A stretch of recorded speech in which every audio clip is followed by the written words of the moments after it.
और शुरुआत करेंगे पेंटागन की लीक रिपोर्ट के साथ, जिसमें बड़ा खुलासा हुआ है कि नेटो सहयोगियों को सजा देने की तैयारी में है यूएस। ईरान युद्ध में सहयोग न मिलने पर अमेरिका नाराज है। स्पेन के निलंबन के लिए प्रस्ताव लाया जा रहा है। पेंटागन की एक लीक हुई रिपोर्ट से ये पता चला है कि नेटो सहयोगियों को सजा देने की तैयारी यूएस की तरफ से की जा रही है और ईरान युद्ध में उसे सहयोग नहीं मिला है, इसलिए अमेरिका नाराज है। यही वजह रही कि उसने नेटो को कागजी शेर करार दिया था। स्पेन के निलंबन के लिए प्रस्ताव लाया जा सकता है क्योंकि स्पेन ने अमेरिका के फाइटर जेट्स तक ये कहकर के वापस लौटा दिए थे कि हम अपने एयरबेस का इस्तेमाल ईरान पर हमले करने के लिए नहीं देंगे। इस वजह से ज्यादा नाराजगी स्पेन के साथ अमेरिका की देखने को मिल रही है। नेटो को लेकर के अमेरिकी राष्ट्रपति डोनाल्ड ट्रंप कई बार अपना गुस्सा जग जाहिर कर चुके हैं। उनकी तरफ से कई बार ये कहा गया कि नेटो सिर्फ और सिर्फ कागजी शेर है। हम कभी भी यानी अमेरिका कभी भी अपने आप को नेटो से अलग कर लेगा और उसके बाद नेटो बिल्कुल कहीं का नहीं रहने वाला है। यहां तक उनकी तरफ से ये बड़ी बातें कही गई थी। अब पेंटागन जो कि रक्षा मंत्रालय है उनका, वहां से एक रिपोर्ट लीक होती है जिसमें यह खुलासा होता है कि नेटो सहयोगियों को सजा देने की तैयारी यूएस की तरफ से की जा रही है। इन सब के बीच में ईरान से भी खबर आ रही है। ईरानी संसद अध्यक्ष गालिबाफ का बड़ा बयान आया है कि मौजूदा हालात में हॉर्मुज खुलवाना नामुमकिन है। गालिबाफ ने इजराइल पर जंग भड़काने तक का आरोप लगा दिया। उन्होंने कहा कि मौजूदा जिस तरीके से हालात बने हुए हैं, इसमें हॉर्मुज को खुलवा पाना नामुमकिन है। यह भी कहा गया कि इजराइल पर आरोप लगाते हुए कि जंग इजराइल की वजह से हो रही है। इजराइल पर सीज फायर के उल्लंघन का भी उनकी तरफ से आरोप लगाया गया है। तो तमाम बड़ी टिप्पणियां भी गालिबाफ की तरफ से भी की गई है। उन्होंने कहा है कि अभी जो स्थिति बनी हुई है उसमें सीज फायर का उल्लंघन सीधे सीधे इजराइल की तरफ से हुआ है। ईरान के बंदरगाहों से नाकेबंदी हटाने पर युद्ध विराम संभव है। हालांकि वो ये भी कह रहे हैं और दूसरी तरफ एक बात और कह रहे हैं कि मौजूदा हालात में हॉर्मुज खुलवा पाना लगभग नामुमकिन है। अब दो खबरें ये मिडिल ईस्ट के हालात को बताने के लिए काफी हैं कि आखिरकार किस तरीके से नेटो से लेकर के इजराइल तक इस युद्ध की मार पड़ते हुए नजर आ रही है। एक और खबर है कि आईआरजीसी ने ट्रंप पर तंज कसा है। ट्रंप की अप्रूवल रेटिंग जो गिर करके 35% आई है। आईआरजीसी का कहना है कि ट्रंप के अपने उनका साथ छोड़ रहे हैं। 6 राजनीतिक और सुरक्षा अधिकारियों ने साथ छोड़ा है। 20 यूएस सैन्य जनरलों ने भी इस्तीफा दे दिया है। ये उनकी तरफ से बड़ी जानकारी आईआरजीसी की तरफ से दी गई है। जो अप्रूवल रेटिंग सामने आई थी उसमें यह पता चला था कि ट्रंप की अप्रूवल रेटिंग लगातार गिरते जा रही है, उसमें कोई सुधार नहीं है। ऐसे में ये ट्रंप की अप्रूवल रेटिंग गिर करके 35% पर आ गई है। आईआरजीसी ने यहां तक तंज कसा है कि ट्रंप के अपने उनका साथ छोड़ रहे हैं। 6 राजनीतिक और सुरक्षा अधिकारियों ने उनका साथ छोड़ दिया। 20 यूएस सैन्य जनरल्स ने इस्तीफा दे दिया। एक के बाद एक इस्तीफों का दौर वहां पर चल रहा है और यही तंज आईआरजीसी कसते हुए नजर आ रही है कि जब अपने ही साथ नहीं खड़े हैं तो इस युद्ध में अमेरिका ईरान पर विजय कैसे प्राप्त करेगा।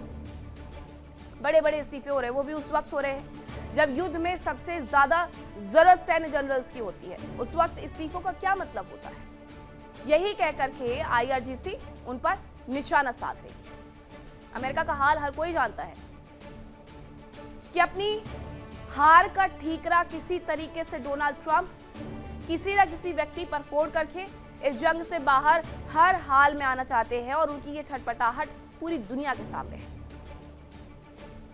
यही बात आईआरजीसी ने कह दी है जले पर नमक छिड़कने वाली कि 20 यूएस सैन्य जनरल्स ने इस्तीफा दे दिया है। 6 राजनीतिक और सुरक्षा अधिकारियों ने साथ छोड़ दिया है। तो जब अपने ही साथ नहीं खड़े हैं तो जंग कैसे जीतेगा। ट्रंप की अप्रूवल रेटिंग जिस तरीके से गिरते जा रही है उस पर भी सवालिया निशान उनकी तरफ से लगाया गया है। ईरान पर संभावित सैन्य एक्शन के लिए यूएस की सेना तैयार नजर आ रही है और यह कहा गया कि सीज फायर टूटने पर यह हमला कर सकते हैं। हॉर्मुज के आसपास आईआरजीसी पर यह बड़ा हमला हो सकता है। आपको याद होगा कि डोनाल्ड ट्रंप की तरफ से एक बयान दिया गया था जब बातचीत की टेबल पर, संभावित बातचीत की टेबल जो कि दूसरी बार इस्लामाबाद में सज रही थी, तब यह कहा गया अमेरिका की तरफ से एक वीडियो जारी करके कि उनका सैन्य बेड़ा पूरे तरीके से तैयार है। फाइटर जेट में उड़ान भरते हुए उन्हें दिखाया गया था। अब ऐसे में एक बार फिर से यही बात कही जा रही है अमेरिका की तरफ से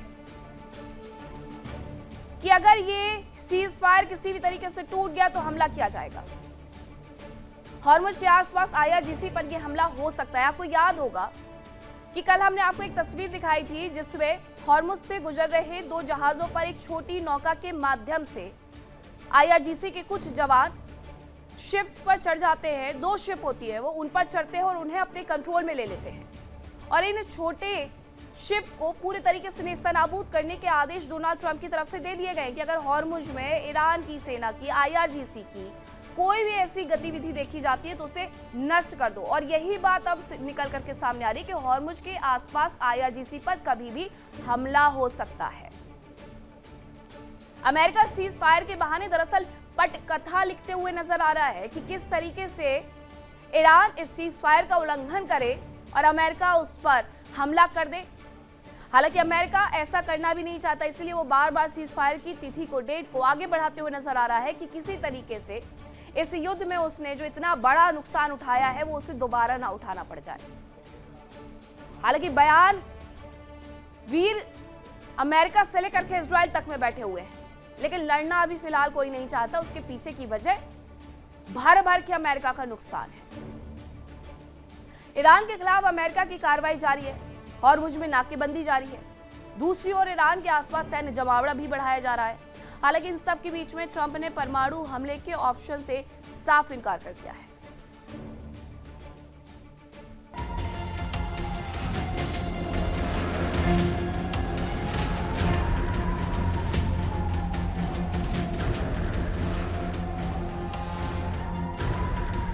मिडिल ईस्ट में ईरान और अमेरिका के बीच तनाव जारी है। जंग भले ही फिलहाल थम गई हो, लेकिन युद्ध की आग धीरे धीरे सुलग रही है, जो कभी भी भीषण ज्वाला का रूप ले सकती है। जंग के बीच होर्मुज एक अहम मुद्दा है। एक और ईरान की नाकाबंदी जारी है, तो वहीं दूसरी ओर अमेरिका ने भी होर्मुज पर पहरा बैठा रखा है। जो देश टोल दे रहा है वो ईरान की नाकाबंदी पार कर सकता है, लेकिन अमेरिकी सेना उसे रोक लेती है।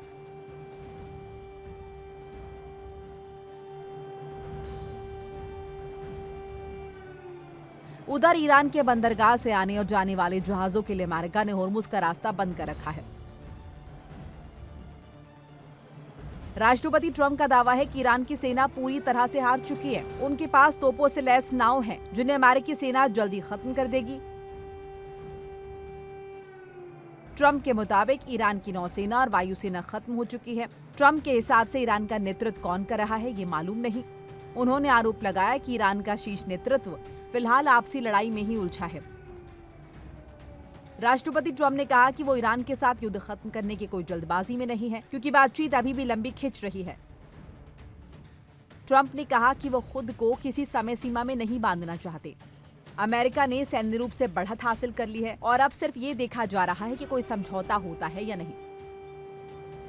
उन्होंने कहा कि अगर समझौता नहीं हुआ तो हमले फिर से किए जाएंगे। हालांकि राष्ट्रपति ने परमाणु हथियारों के इस्तेमाल से साफ तौर पर इनकार किया है। उन्होंने कहा कि ईरान के खिलाफ परमाणु हथियार का इस्तेमाल नहीं करेंगे। साथ ही कहा कि ऐसे हथियारों का इस्तेमाल किसी भी हालत में नहीं होना चाहिए। राष्ट्रपति ट्रंप के मुताबिक अमेरिकी सेना हॉर्मुज स्ट्रेट में कार्रवाई तेज कर रही है। साथ ही वहां बारूदी सुरंग हटाने का काम बढ़ाया गया है। इन सब के बीच अमेरिकी सेना ने दावा किया कि उसने हिंद महासागर में एक और ईरानी टैंकर जब्त किया है। अमेरिका और ईरान के बीच तनाव की वजह से दुनिया के इस अहम समुद्री मार्ग से तेल कारोबार लगभग पूरी तरह रुक चुका है।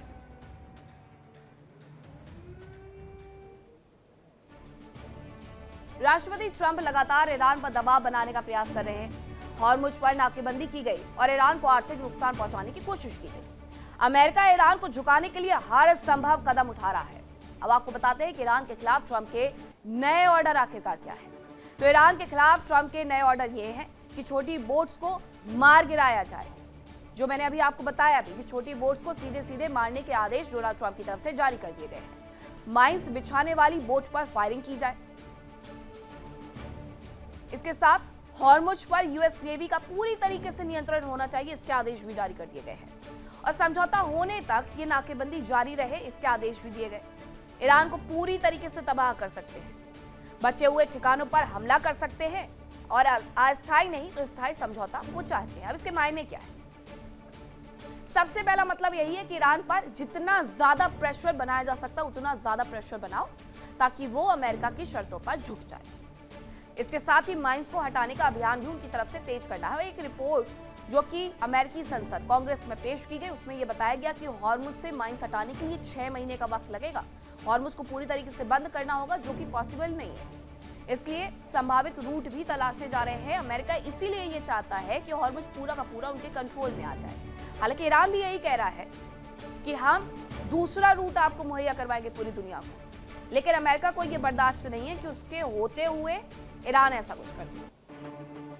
नाकेबंदी का दायरा बढ़ाने की कोशिशें इसीलिए की जा रही है उसकी तरफ से, ताकि वो पूरी नाकेबंदी को अपने हिसाब से लगा करके हॉर्मुज में जाकर के बैठ जाए और इस तरीके से पश्चिम एशिया की तरफ अमेरिका अपने आप को शिफ्ट कर सके। ये उसकी पूरी तैयारी है।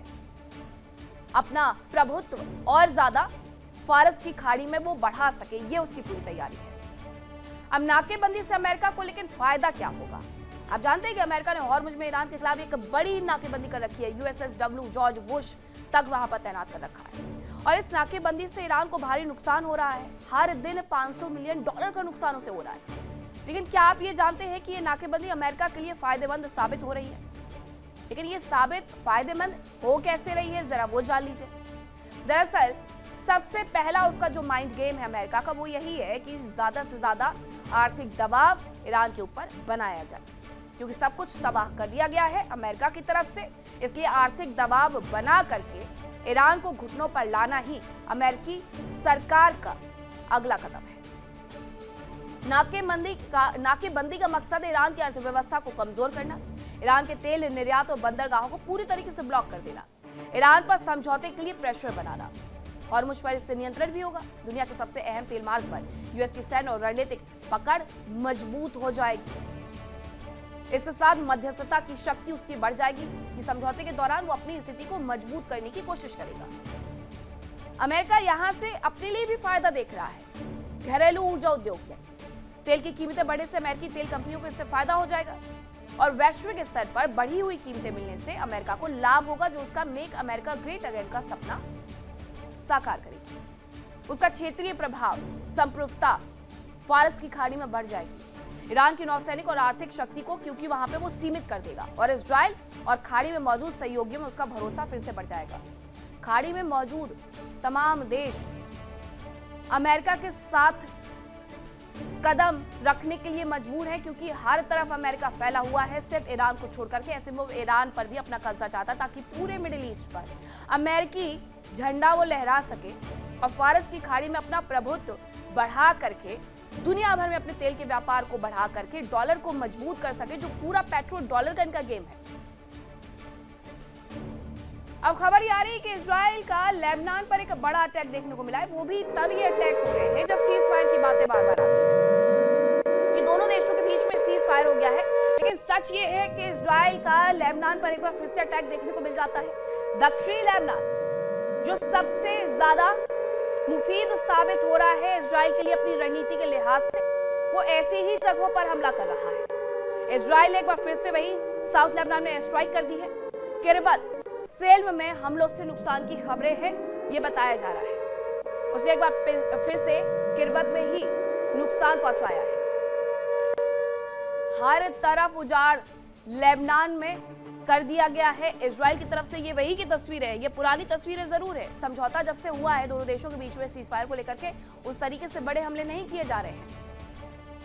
दक्षिणी लेबनान में हमले इसलिए होते हैं क्योंकि उत्तरी इजराइल में हमले किए जाते हैं हिजबुल्लाह की तरफ से, और उसका बदला लेने के लिए, हिजबुल्लाह को निशाना बनाने के लिए इजराइल साउथ लेबनान पर हमले करना शुरू कर देता है। इजराइल का वेस्ट बैंक पर भी एक बड़ा हमला देखने को मिला है। IDF के दक्षिण पूर्वी नेबल्स शहर पर यह हमला हुआ है।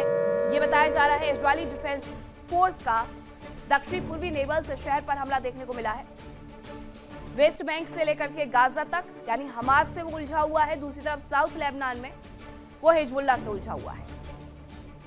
ऐसा नहीं है कि साउथ लेबनान में अगर वो हिजबुल्लाह के साथ युद्ध में उतरा हुआ है तो वेस्ट बैंक को, गाजा को भूल गया है, हमास को भूल गया है, बल्कि हमास के आतंकियों को भी वो नेस्तनाबूद कर रहा है। और यही वजह है कि वेस्ट बैंक में इजरायली डिफेंस फोर्स ने नेबल्स शहर पर एक बड़ा हमला कर दिया है। और ऐसा ही हमला कल भी उनकी तरफ से किया गया था, जिसमें 6 लोगों की जान चली गई थी। ये युद्ध मिडिल ईस्ट में जो सीज फायर का ऐलान हुआ है वो ईरान के साथ हुआ है। हाँ, इजराइल और लेबनान की सरकार के बीच में भी हुआ है, लेकिन इजराइल और हिजबुल्लाह के बीच में नहीं हुआ है। इस बात का फायदा हिजबुल्लाह पूरी तरीके से उठा रहा है और उत्तरी इजराइल को निशाना बना रहा है, जिसकी वजह से इजराइल लगातार साउथ लेबनान पर हमले कर रहा है।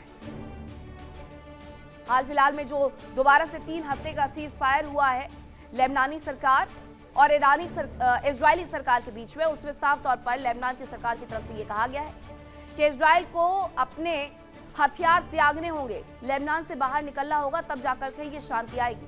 देखिए इंडिया डेली 24/7 अब आपकी स्मार्ट टीवी पर। इंडिया डेली मौजूद है सभी डिजिटल प्लेटफॉर्म पर लाइव और लगातार। इंडिया डेली 24/7 हर दिन राष्ट्र को समर्पित।